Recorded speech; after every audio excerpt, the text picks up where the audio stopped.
Good evening, ladies and gentlemen. You have reached the No Name Cinema Society, the film review show that digs just a little bit deeper. It is Monday, May 6, 2019, and this is our first indie spotlight of our 5th season, episode 54.2. Hi, everybody. My name is Jonathan Betzler. I'm one of your hosts for the evening. Now, normally in the indie spotlight, we look back on indies from 5 years ago, but we didn't start doing that until midway through our first year. Initially, we did indies from just the year before, which since our first year is 2015, we were looking back at indies from 2014.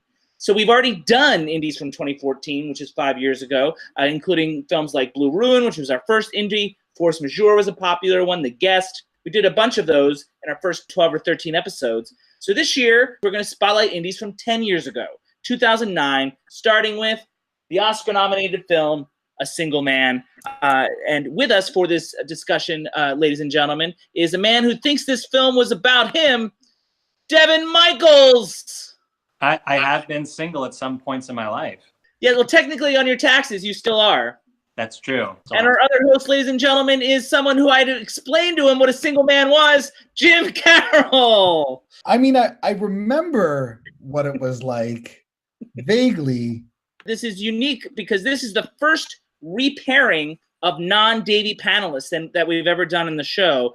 These two did hair together in episode 43.3, which is also the first show ever that we did without Davy. Our schedule for this set of episodes, our 54th set of episodes, started this past Thursday with a review of Avengers Endgame. And of course, tonight is our Indie Spotlight, A Single Man. This Thursday, May 9th, we do our classic, one of our movies from 1988. We're going to dig deeper on The Last Temptation of Christ. And next Monday, May 13th, we will be our 38th Sound Off, in which Alex is going to do a second run of a film from 1988 that he missed. We're going to do a tweet beat in which we answer some of your questions regarding the finales, the top 10s, and the 1988 review. And Alex and I will both do our top 5 films from 1988. Now, since this is our first Indie of the year, I don't have any trivia for you guys because we didn't, announce this at our last Indie. So, guys, if it's okay with you, I'm going to go straight into the summary. You guys good? Yeah. All right, summary time. George Falconer is a closeted gay man in 1962 who just lost his lover to a horrific car accident. George has had a difficult time dealing and has decided it's not worth it anymore. He has decided he's going to kill himself, but as he faces his own mortality, he starts to see the world a little differently on what might be his last day on Earth. Guys, how was that summary? I thought it worked out. That's okay, good. The film. With our indies, one of us is always recommending the indies, like a dissertation. We state why we like it and then defend it to the others. So this is a film that I'm recommending, as it's usually me that's recommending the indies these days. This is Tom Ford's debut feature, and it was my number 2 film for 2009, right behind The Hurt Locker. One of my frequent complaints on the show is when a film prioritizes style over substance, and I think this is a great example of a film whose style supports the substance, is informed by it, adds to it. It's visual poetry cinematically, putting us inside the heart and mind of a man in the midst of a very deep crisis. It also features the very best work of Colin Firth's career, an Oscar-nominated performance that I think should have won. He creates a complete character and offers such depth and nuance. He's quite remarkable. Devon and I watched this together. So, Jim, had you heard of this movie before or seen it before being forced to for tonight? I had not seen it before. I have heard of it before. I remember when it came out in 2009, and I just never got around to seeing it. So this is great. Okay. When Devon came over to watch it the other night, he thought he had not seen it, but as it started rolling, he realized he had. And so, Devon, was it forgettable to you? Like, why did you think that you missed it initially? Honestly, I think the only reason I forgot that I had seen this film is because in 2009, I was going through a big breakup and I was just insane. So my memory was fuzzy. It's not that it didn't stick with you. I remember liking it back then, like once I watched the first few minutes. Did you still like it? I liked it even more. Okay. You see how I tricked him into a quick opening thought? So that was Devon's opening thought, ladies and gentlemen. Another person that struggles with opening thought is, Jim, how'd you like the movie in 1 sentence or less? I thought it was a beautifully designed movie. I thought it was a beautifully shot movie. I think that Ford did not trust his audience as much as I would have liked, and therefore, ultimately, an unsatisfying movie for me. That was 4 sentences, ladies and gentlemen. He still cannot grasp. There were a lot of semicolons in there. I approve. I disagree, but I approve of the format. I do want to start with direction. And I've got Elysian Space Dust here to start things off. And these guys don't drink much, so I'm on my own. So yeah, direction and the things that Tom Ford utilizes to tell this story. And he mixes in slow motion, camera movement, some great camera movement, slow, deliberate dolly shots. His use of iconography is outstanding, including an ink spot on a bed. Eyes are obviously very important in this movie, since this day for George is all about watching and in some cases seeing things for the first time. The books that he reads, the way water, what that represents, butterflies is an icon that I think is an important metaphor for the movie. The way that Ford uses intertextuality with references to Now Voyager, Psycho, Vertigo, The Wizard of Oz. Also the way he uses color temperature, this really neat trick that he does in warming up an otherwise desaturated image whenever the depressed George is struck by something, whenever he has a moment of appreciating life. It's much more subtle than I'm making it sound and highly effective to me, beautiful as well. It's the kind of thing that I think only a first-time director might do in the way that Wells was daring with Citizen Kane, perhaps because he didn't know any better. I imagine many other experienced directors might have dismissed that concept for fear of it coming off as gimmicky, but he finds just the right balance as far as I'm concerned. All of these things combined to visualize and externalize the internal thoughts and reflections of this man on this difficult day. Jim? Mostly I agree with you. The biggest split that I have is about, I also noticed when he went from a desaturated shot and then added more color into it. I thought that worked beautifully for the flashbacks. I thought that though that the present scenes, when it brought that into color, I was already getting that information from the way that he was presenting the shot, from when time slowed down. I thought it was a little bit too much. And I thought that's why I say this is when he didn't trust the audience. I was already making that connection that this was a special moment to George, that he was pulling it in, and that he was making this emotional connection that he didn't have from the rest of the day. And especially when you had that competing flashback in high color, which I loved so much, that the past to him was more alive and living than the present. I thought it actually took a little bit away from the flashback. I obviously disagree, because I feel like what bringing it into the present is a beat of the old George come back. And just to be clear to the audience, the flashbacks are all somewhat saturated, except for one black and white thing, and that's another thing altogether. But in the middle of a shot, the color temperature would change. And I thought it was, I said it was borderline gimmicky, and it sounds like you think it was gimmicky. So Devon will have to play the tiebreaker again. Well, overall, I see what Jim is saying. I think in the first, let's say, 15, 20 minutes of the film, it felt just a hair heavy-handed to me as well. But then I kind of just fell into it. After the first 20 minutes of getting over the fact that this is a bit of a different dialect, directorially speaking, then it all seemed earned, and it all seemed to add to the experience of becoming so completely ensconced in the perspective of this deeply depressed human being. It felt subtle, but I guess Jim felt it wasn't so subtle. It put me inside his soul to some degree. Like, I felt more connected to him through this visual idea. It resonated with me. So it's really just a taste thing. I acknowledge, Jim, that it was not heavy-handed to me, but I could see how you would say that. I was hoping you wouldn't. There are so many ways that it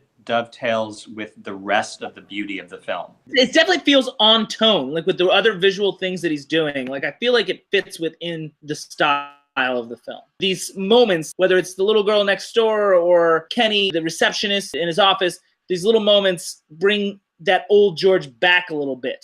That's the way I look at it. I've been focusing on the color temperature idea. Anything else I said about the direction that you guys wanted to talk about? The opening shot with the car crash, it looked not realistic, but almost on a set. Actually, it was shot in the desert that they covered with snow. Isn't that a fun fact? That's amazing. That non-naturalistic sort of feel to this sort of weird, ethereal, you didn't know where you were. The lines between fantasy and reality are blurred a little bit, were a part of his mental processes. And I love that compared to the rest of the film, which is so precise and ordered, and I wanted to visit a tailor after I saw the film. I did too, but any Tom Ford film, you'll probably feel that. In terms of that opening sequence, and I think it was echoed a couple of other times, if memory serves, It was the water metaphor. It's in the drowning and so forth. Is that what you're talking about? That, but also some of the editing technique there, in terms of the jump cuts,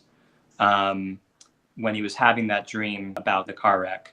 And when you say jump cuts, do you mean jump cuts back and forth between reality and the dream? No, within the dream, within the past moment, within that memory, he's walking. Well, it's not a memory because he was not actually present for the car.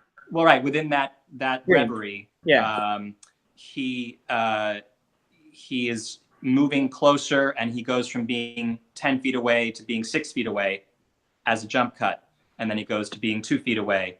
All purposely very full of stutters. It matches the stutter actually of this character. If you are that detail oriented, if you are that intelligent, there's a certain way of experiencing the world that is inevitably chopped up that way because it's being processed intellectually as opposed to emotionally. And I think that's also dreamlike too, that sort of lack of temporal continuity. And overall, I think your point is there's points in the editing, particularly the flashbacks, where time is compressed. But in the present, I think the opposite was true in many sequences, where time was extended as he was taking things in and drinking things in what he thought was his last day on Earth. Absolutely. That was very, very well executed.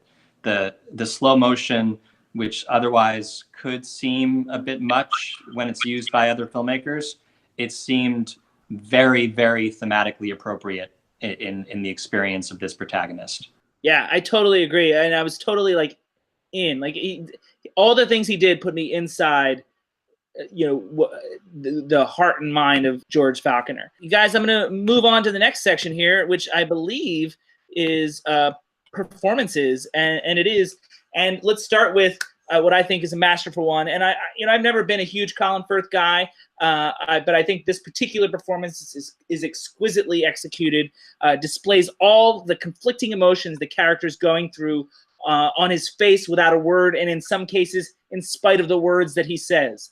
Some scenes to look at if you've seen the film, finding out about the death of his lover over the phone. And by the way, Devin, it was John Hamm on the other end of that phone call. We were discussing that when we saw it. I confirmed it. Another scene is bar scene with Nicholas Hoult late in the film. Some terrific, terrific work. Just what he's going through, expresses it very subtly with the gesture or facial expression. I've never seen hints of this level of ability in anything else he's done before or since, even in the King's Speech that he won the Oscar for. This, to me, is a tour de force. Devin? I agree. I can't think of a better performance in his career. Every single scene was such a specific take on alienation. Even some scenes that seemed somewhat less important, like when he's walking with his colleague by the tennis courts. His colleague is talking about things that should be, by all accounts, the more important things going on. Like right now, hey, we have the Cuban Missile Crisis, and Colin Firth is really not interested in anything but the bodies of the men who are playing tennis. When you're depressed, it's hard to focus on those things. Absolutely. And he didn't overdo that. He didn't convey that he was sad necessarily. He was just thoroughly disinterested. Or just distracted. Distracted, sure. Yeah. Jim, Colin Firth. It was a beautiful performance because the specificity of his choices. It is always nice to see a fully realized human on the screen. I want to ask you guys, Colin Firth versus Jeff Bridges in Crazy Heart. That's who won the Oscar. Who should have won? Oh, boy. I feel like I'm giving Jeff Bridges short shrift because I haven't seen Crazy Heart in 10 years. Next time you're on the show, you can rewatch Crazy Heart and you can see that Colin Firth's better. Yeah, let's pause right now and I'm going to go watch it again. You're also going to table your vote for now? Okay, I'm back now, and I think Colin Firth by a hair. Okay. They would go head-to-head the following year in 2010, and Colin Firth would win for A King's Speech. Jeff Bridges nominated for True Grit. Colin Firth would get his revenge. Speaking of Oscar winners, Jim wants to talk about the other performances. Julianne Moore makes it look way too easy. She's pretty amazing. And with a really, really good British accent, you get a complete sense of her character's history and her needs in a very short amount of time. She did get a Golden Globe nomination for supporting actress, but as good as she is, I felt like the role maybe is perhaps a little too small to be considered award-worthy, but it's great work. Jim seems to think so as well. I do. It's okay. That's all you got, Devin? I agree. I mean, I think she's one of the most accomplished actresses alive right now. Wow. I got her right behind Cate Blanchett. One of my favorite moments of the film was the close-up of her putting on the eyeliner and sort of putting herself into character. One half of her face is done up and the other half of her face is not. There were great little insights into the character. I thought that was hers. And more stuff with the eyes. We talked about the iconography earlier. So Nicholas Hoult, and it's interesting, this is 10 years ago, and he doesn't look that different, but he does really seem to transform himself from role to role. I had forgotten that this was him 10 years ago. This character doesn't afford him the opportunity to show off a lot of range.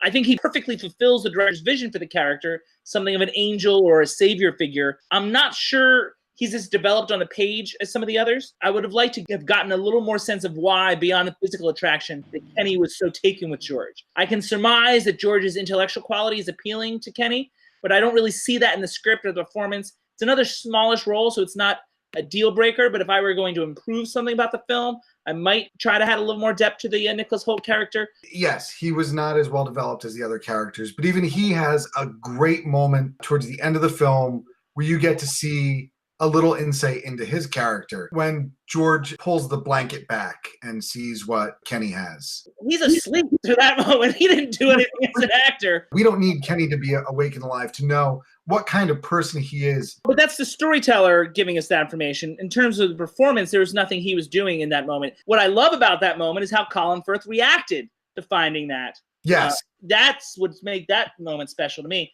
That insight retroactively made the rest of his performance make perfect sense, and just get brought into stark relief in a way that I think was really lovely. I mean, I think that ultimately, I think the filmmaker is saying with that character, and I think that it was portrayed just right. It had to be portrayed in a way that left you wondering a little bit about his motives until that all gets conveyed with that image, because it really is about him being a bit of a guardian angel. That's why it's not a bigger, more developed character than it was. I still could have used a little bit more. I mean, it's a small quibble, and I'm a big fan of the film, obviously, but I think that I understand what his place was in the story, but in terms of,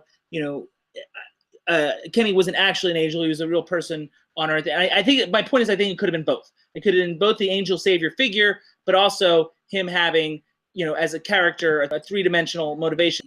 I don't think it would have changed the movie that much. It just would have added a little bit of depth. He was in a very white mohair sweater. I understand what the filmmakers were trying to do. I'm not saying that. I'm just saying it could have been both. The stalking was a little much, whether it was attraction or just intellectual interest, which was what I assumed it was. I just wanted to get a deeper sense of that. It didn't bother me, but I think it could have been even better, is all I'm saying. I don't know how to say it any differently, and I feel like we're going in circles. So I am going to move on. Now, I hesitate to bring this part up because we have to tiptoe around to some degree because but I am curious what you guys feel about the ending. I remember loving the twist of it when I first saw it 10 years ago. And this time, even though I knew it was coming, I felt more disappointed somehow. It felt more contrived this time around than when I first watched it, just ever so slightly slow. Because then I wondered if he needed to go through this journey of self-discovery before fate steps in. I go back and forth on this. I actually have mixed feelings because I remember telling everyone that it was great and not feeling that this time around as much. I wasn't as on board with that particular moment because I was so on board with where he had gotten up to that moment. And maybe I'm just a different filmmaker now. Then I reanalyze it. I'm like, well, it makes sense from a certain point of view. I fear that Devon's going to have a whole dissertation on this, so we'll see. I also go back and forth on the final ending. It feels a little bit unsatisfying. I find myself yearning for a different punctuation mark to this story. I wonder, too, if I just was caring so much. It was disappointing from a character point of view, but at the same time, maybe it was still the right thing from a storyteller point of view. I'm not sure. This would be getting in danger of becoming the dissertation, but I think that it was certainly purposeful. It wants to be unsatisfying to some extent because that's just sort of the way life is. Yeah. I think that's exactly what it's about. Jim. This was the biggest reason. This was the biggest thing for me. Biggest drawback? It wasn't even a drawback. It was a stand on my feet and yell at the TV. Devon and I saw it together, and neither of us did that.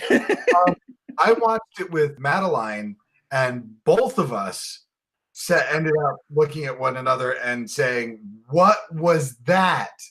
But you can understand why, right? That why it, from a storytelling point of view, they felt they needed to do that. Yeah, I think it was the wrong choice. If it ended 45 seconds sooner, I would have been wholly satisfied with the story. To Devon's point, you were emotionally invested, and that was taken away from you. It's still plausible and realistic. I had 90 minutes with this person.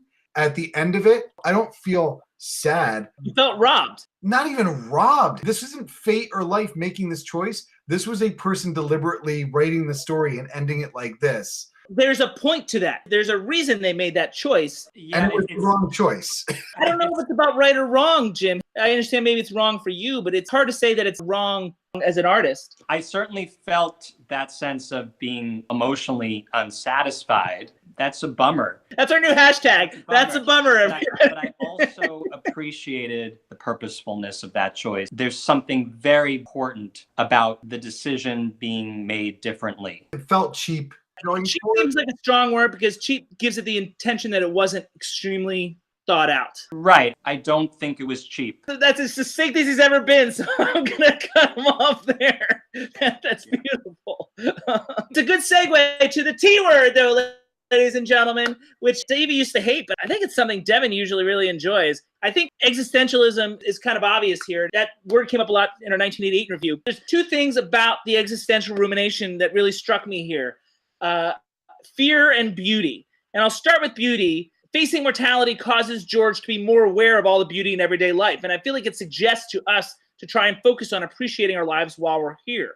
We get caught up in the meaningless dramas and anxieties of our lives, whether it be work-related or romantic, but it never ceases to amaze me how much better we can feel if we do catch a beautiful sunset or stop and ponder an ocean view or a starry sky in the desert. It seems basic, a basic concept, and the fear one maybe is deeper, but it really hit home to me in this film in a beautiful and visceral way. I'm scared to go with Devon first, but I will. This film deals with a very, very big question like that beautifully. It's saying a lot about no matter what we do to drive ourselves crazy and notice the potential meaninglessness of finite life, there's that constant drive of positive distraction that is always available to us.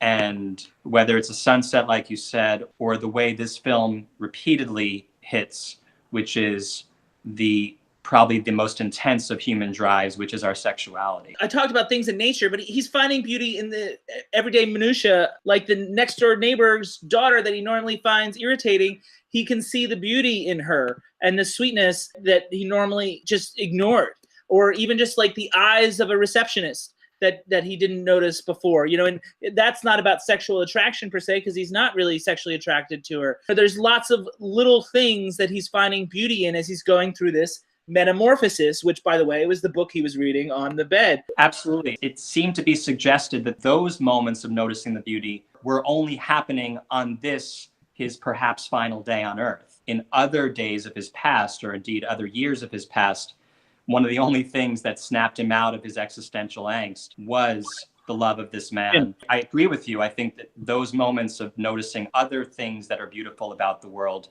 were there very much. It had nothing to do with sexuality, but it seemed to be like he was at the last minute sneaking those in. First of all, I think when you talk about beauty, we also have to talk about order. His fight against chaos, which I think goes hand in hand. It's not about just making things artistically beautiful. It's about removing chaos from his life and trying to make it as ordered as possible. From this order comes the sense of beauty for George, having everything just so. Maybe I'm reading into this a little bit too much. What the T word is for, my man. The theme section. That's what it's all about. I deeply agree with everything you just said. You're not inventing that, I don't think. Well, let's see if I'm inventing this. The fear. Fear is a theme in this existential rumination. And this comes up a little bit when he discusses the Huxley book in his classroom. It's all the fears that distract us from all the beauty. The fear of isolation, being alone, is a big thing for a lot of people in this film. Fear of death that's so consuming it inhibits our ability to live. Fear of growing old for some of the characters. Fear of growing up for some others. Fear of being offensive or impolite. Fear of being seen or discovered. Fear of being invisible, fear of lack of a legacy, fear of the unknown. All of the adult characters are consumed by one fear of another. And it seems obvious, some of these perhaps, but if we do know it, we tend to ignore it or forget it in our daily lives. And this film serves as a great and powerful reminder that there's a better way, a happier way if we can manage it. Easier said than done, of course. It's the fear that inhibits all these characters throughout the movie, and the film explores that in a deep and visceral way. Jim, do you disagree? No, I don't. There is the scene, the suicide attempt scene, where his fear of making a mess outweighed his fear of death. His character is beyond fear for most of it. It's how he's dealing with everybody else's fear. The whole reason of wanting to commit suicide is this fear of isolation, fear of being alone. That is a fear. Fear of living life without Jim. See, I don't know if that's fear, though, for him. I think it is. I think it's fear that driving that choice. For me, that felt to be more about resentment than fear. But isn't resentment a fear-based emotion? Sure. He resents the maddening disconnect between, hey, I'm so ordered with the way I approach life, and yet because of this one thing that society cannot accept about me, the homosexuality, society will never accept me. And so forget this world. This world is not okay. All those dark thoughts all stem from the loss of Jim. Those are thoughts of a depressed person whose perspective is shifted in a very dark, cloudy way. But that all comes from the primal incident of Jim's death. Well, I disagree. I think that he had those types of thoughts before. I think when he had the love of his boyfriend, that was enough of a salve on that constant nagging ache. Yeah, I disagree with that concept that it was beforehand. I think it's all really, like he's on a downward spiral ever since the death. Coming back to fear, which is the point of all this, is I think the fears were there before Jim, and then yes, Jim allayed some of those fears. But I mean, I think it's more about the fear of isolation, fear of being alone, fear of growing old. I don't think he was as misanthropic. I don't know that was necessarily there before the loss of Jim. In the flashbacks, it showed that he was a little bit more outwardly going, that he definitely pulled into himself after Jim's death. Going back to the whole order and beauty thing, Jim's death was a random event, that it was outside of his control. That's why the ending is so important, I think, too. Entropy wins in the end regardless. You're talking about the order and everything, and how when he releases that, when he lets go of that control. I don't want to rehash the fight. Was it a fight? Wow. If he just left us with the little victory. Devon, I bet you have a theme that I didn't bring up. No, I mean, I think most of what I felt was going on thematically is covered by the umbrella of existentialism. And closing thoughts, Jim. I feel like we've taken apart this movie completely. That's our job. That's what we do in the award-nominated No Name Cinema Society. What more can we say? I mean, I don't know if my opinion has really changed. I don't think we tried to change your opinion. We just, argued ours. Devon, closing thoughts. I think I would be remiss if I didn't bring up my admiration of the screenplay.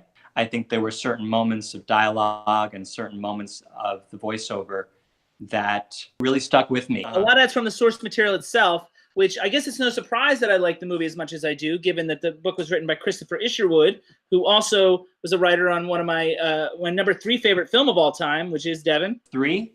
Yeah. Is that what you said? 3? Yeah, 3.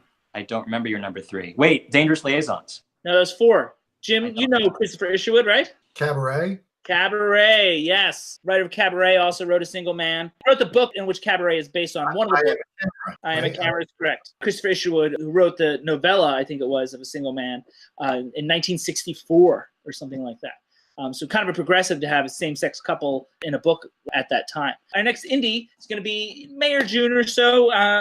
We'll keep you posted with the dates. And we're going to continue with indies from 2009. Back to the world of documentaries, where we go behind the scenes of an old/new Broadway musical. And you'll find out what that is in a month or so. Next up, however, this Thursday, we're going to do our classic movie discussion, and we're going to go back to 1988 to dig deeper in one of our films for a film that Devon chose for what should have been nominated for Best Cinematography of 1988. Talking about Martin Scorsese's The Last Temptation of Christ. And that'll be coming up in just a few days. In the meantime, ladies and gentlemen, this meeting of the No Name Cinema Society is adjourned.